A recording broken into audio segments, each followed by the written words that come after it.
Hello everyone, welcome to another video. Today I'm building another train station, but there's something special about this one. These transit seats have been on my mind ever since I used them in the airport, so I had the idea to make not just a train, but to build the inside as well. It'll have its own decorated interior that you can actually go inside and explore. I am so excited for this, so let's get started. I chose to build this at the very back of my island, mainly so that we get a nice view from inside the train. Also, there are some rocks back here that I'm definitely gonna decorate and make into part of the scenery. So for now, I put a lighthouse on this one and a dormant volcano over here. I didn't really know how big I wanted the train to be yet, so I started by laying out some of the floor. I tried to make these look as close to real train floors as possible, you know, with the sparkly bits. I feel like they ended up looking more like road paths, but hey, I tried. I went ahead and started placing down some items. I put down some stalls to act as windows. For the front of the train, hear me out, I'm using retro ice cream displays. They've got the right shape, right? And we're gonna be looking at them from the side, so I think it's okay, I think it works. Now I have a slightly better idea for how big this will be, so I'm gonna fill in more of the floor. I'm using short simple panels to cover the back cubby parts of the stalls, and I place down the first seats. I'm using the transit seats here with a simple table in the middle. I noticed that the front was looking a little bit off, so I moved the coolers over, and then I realized it was off because I had somehow missed that there was a space between the stalls there. So I fixed that and laid down some more paths for the train.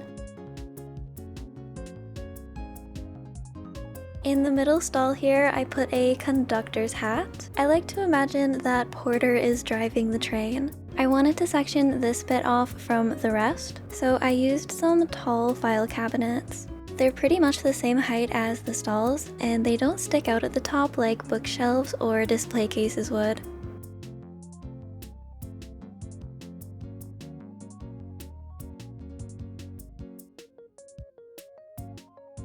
After decorating a little bit more, I decided to move the file cabinets around to make a little conductor room.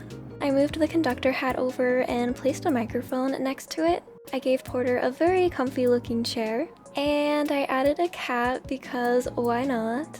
I had a visitor while building. I was a bit annoyed though because, hey, I'm working on this, and in my annoyance I tried placing a table, and to my surprise, it went. And so I tried pushing it forward, and it went, and I trapped him in there. Seriously though, if I can't place a path if a villager has 1 pixel of themselves on the square, but I can place a whole table in front of a sitting villager, make it make sense, please.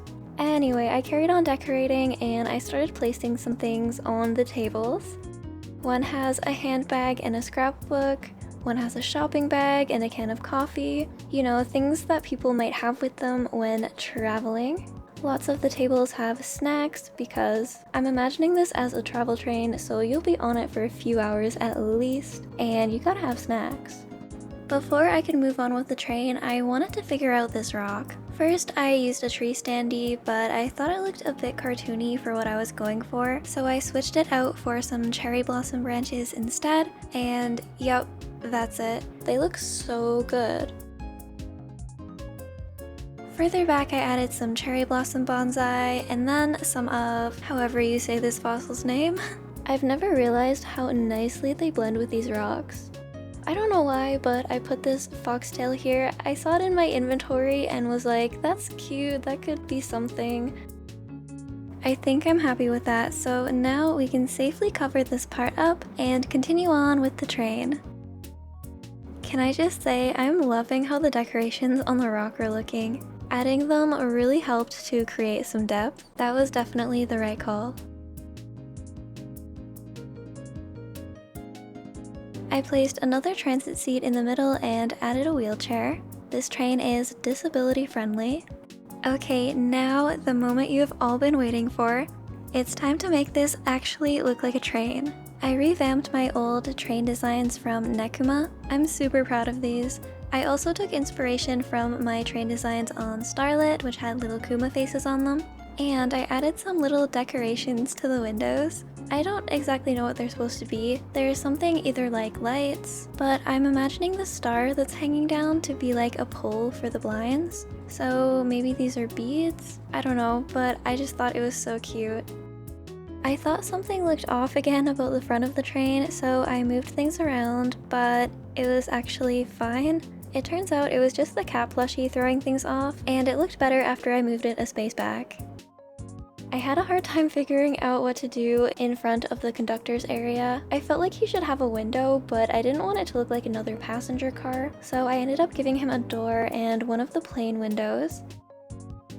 I also had a hard time deciding on a path to use for the train station floor. I tried out a few different tiles, and none of them really felt right.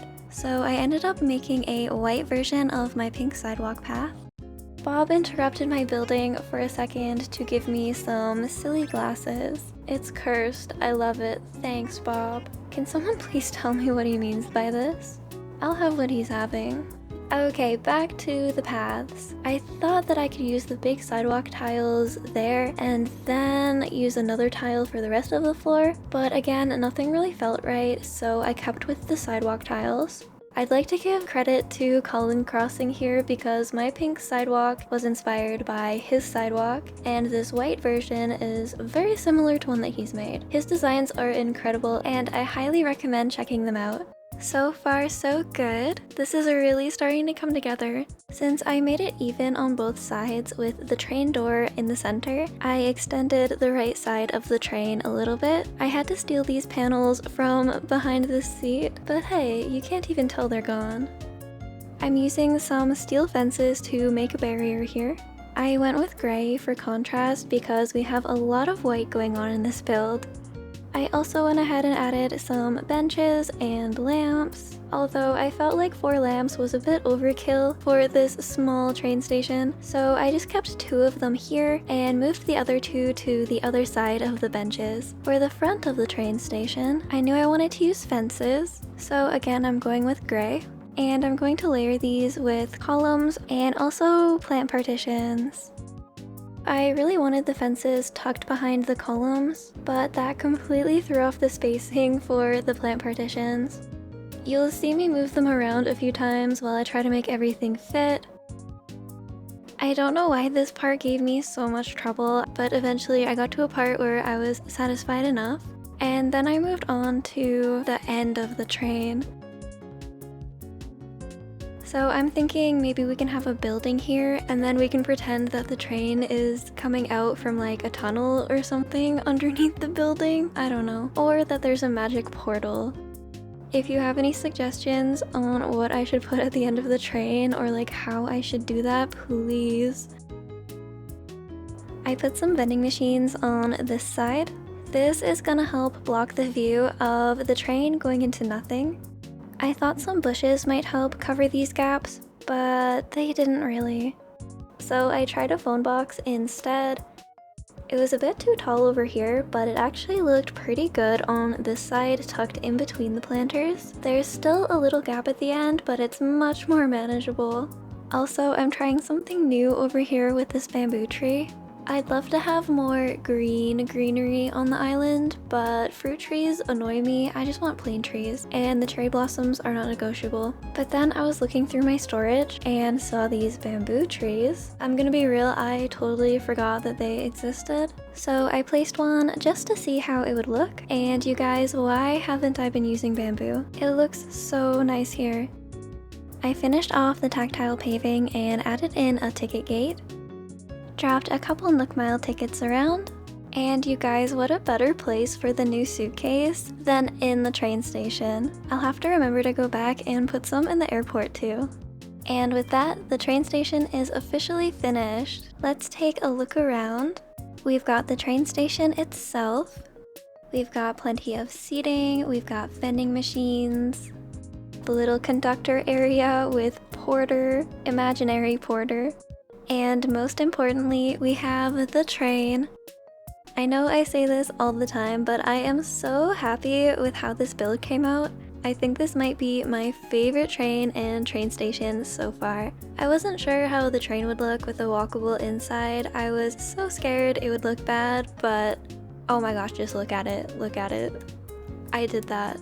I can't believe I did that. Oh, and with the little snacks and the bags, oh, I feel like it just has so much life. And yes, our friend is still sitting there enjoying his snacks, as he will be forever and ever and ever. I really hope you enjoyed the video, and I hope it gave you some inspiration. If you have any questions, please feel free to leave them in the comments. I hope you have a lovely day or night, and as always, thank you so much for watching, and I will see you in the next video. Bye!